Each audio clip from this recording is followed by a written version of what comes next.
Hey everyone! Thanks for tuning in to another review on the Konoha Reviews channel.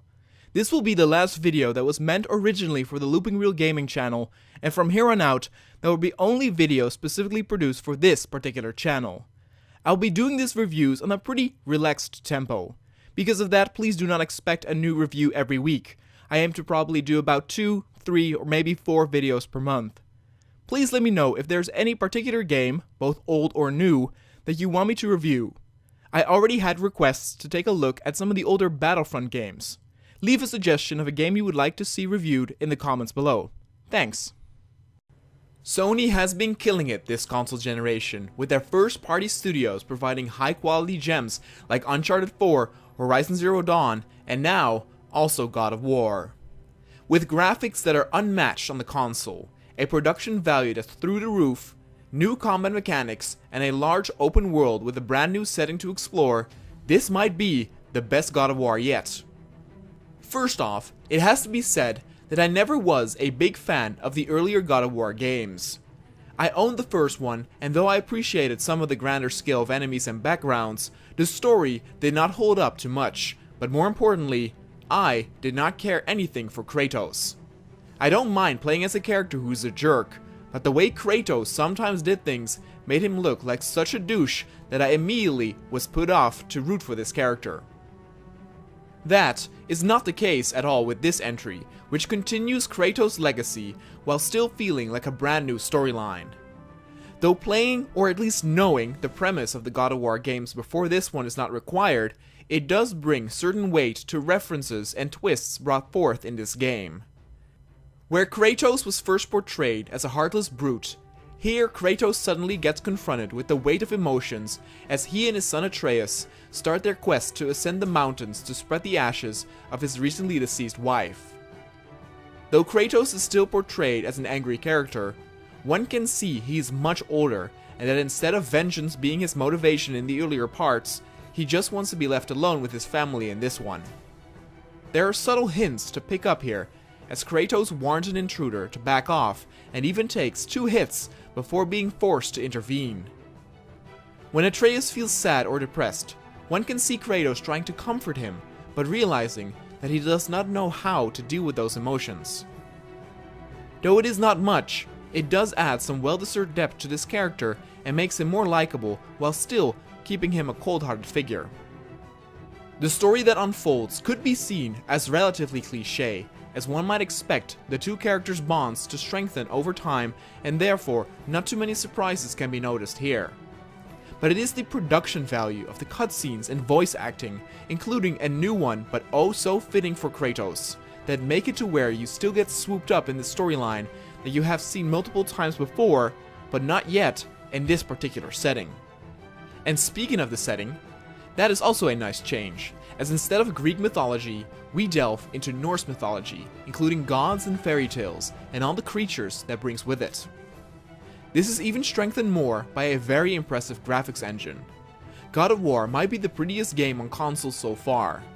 From little details, like the grey hairs in Kratos' beard, the shifting of characters' eyes, or larger scenes, one more gorgeous than the other, everything is created with care. The game certainly is more colorful than previous iterations, and for me, it was a welcome change. It keeps the player excited for what comes next, and also has the decency to make optional areas look nice, albeit clear that a little less attention has been spent on these locations. But the biggest change from the previous God of War games has to be its gameplay. Where God of War always was a hack and slash at its core, even mimicking classic ones from Japan like Devil May Cry in the form of killing a bunch of enemies before the door to the next area would open, here it feels far more like an adventure game with some semi-open world elements. Instead of having the camera high in the air for optimal vision of the combat in earlier games, here the camera is always tight behind Kratos, zooming in and out for cutscenes as the whole game is done from a single take in terms of camera. Though many of the areas are outside, the level layout can still be considered as corridor-based, as the freedom to roam around is an illusion, as there are often rocks or tree branches you cannot get over to keep you on the instructed path. Despite that, there are quite a lot of side corridors you can go through to get optional loot, side quests, and even unique enemy encounters complete with new dialogue accompanied with them. What God of War does really well is the build-up, as the game starts out with an amazing opening fight, and then directs the player to the point where they have had to deal with several different situations before, 3 or 4 hours later, coming out at a giant lake where the game really opens up. What you get here is your typical open world gameplay, as you can dock your boat at multiple spots to look for hidden chests and items to complete side quests. Though some of the side quests are a bit cliche, like kill the undead crew on 3 stranded ships, there are a few that stand out and have a longer storyline to it, like the quest to go after the son of a criminal who got killed by his own kin. Much like quests in The Witcher or Bethesda's RPGs, the side quests consist of multiple stages with unique dialogue where the story evolves and brings you to new areas not yet explored. Though the amount of side quests are not that many, the amount of stuff to collect and explore is massive. This is also deepened with the fact that the game borrows from some Metroidvania type of games in the form that some areas you see in the beginning you cannot access until you have acquired certain skills during the main quests elsewhere. Though I know a lot of people who like that sort of gameplay, I personally do have to admit that I am not a big fan of it, as I forget a lot of those places that I've been to and find it a pain in the ass to go all the way back in the hopes to find that one spot I could not access before again. The combat also has changed drastically, with now a far slower but more meaty and heavy approach. Where God of War used to be about quick action, here the player has to be far more calculated and sometimes even defensive, especially on higher difficulties. I've heard combat in God of War being compared to Dark Souls by others, but that is definitely not the case. The only similarities one could find is that some of the enemies are incredibly punishing when it comes to their combat hits, and that dodging and blocking is sometimes a must, but that can also be said for a game like Ninja Gaiden. The slower combat is a welcome approach that especially feels great during one-on-one combat. It feels great to block or parry just at the right moment and juggle your helpless enemy in the air to rip him to pieces. Though combat feels good with the first foes you beat, over time it becomes a little bit more annoying to deal with the smaller scrubs as they start to become more of a hindrance to lengthen the game as their levels increase, but not their abilities. There also is a little less variety in enemies in this game than the previous God of War, which can make it feel a bit more tiring to deal with the same types of enemies over and over again. The same thing could be said for the bosses, most noticeably the troll type, of which the player will encounter more than 5 times throughout the game, with often mimicking some of the same attack moves. One unique thing to mention is that the player does all the actions of the sun with the square button, from interacting with objects to firing arrows at the enemy. If timed correctly, the arrows can stun enemies, giving Kratos the chance to do devastating damage. Having all those actions mapped to one button felt intuitive and easy to use during combat. The game's pacing is also very well done, in that certain areas or passages never last too long, and are interrupted with new character introductions, gameplay mechanics, or epic scenes. It is what makes the player keep going through this game's lengthy quest that easily lasts more than 20 hours. But even though the game impresses on so many levels, it cannot be labeled as a perfect game.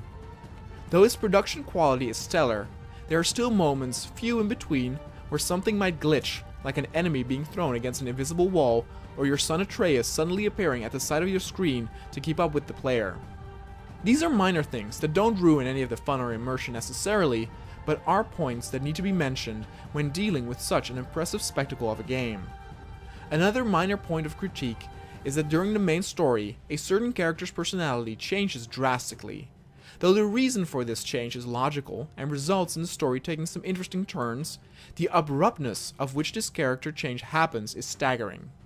It would have been better to build this up and giving 2 or 3 hints of inner change leading up to such a drastic one. Then finally, the last thing to point out is that God of War was always known for its giant monsters and enemy encounters. Some where the camera would zoom out ridiculously far to point out the scale, as during the fight with Poseidon. Though there are some very large creatures to be found here, of which some you will also face head to head, most enemies are not that impressive looking. Especially the undead Draugr and White Walker-esque enemies fill up most of the regular encounter quota, and because of this, the game lacks a few epic boss fights, unlike its predecessor that had many. But all those points are quite minor, and overall, the experience of God of War is an amazing one. I bought a PS4 for this, and do not regret it one bit.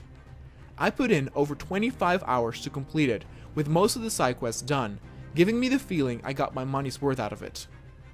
So it is a console seller definitely, which is worth mentioning, but this game achieves something even more unique than that.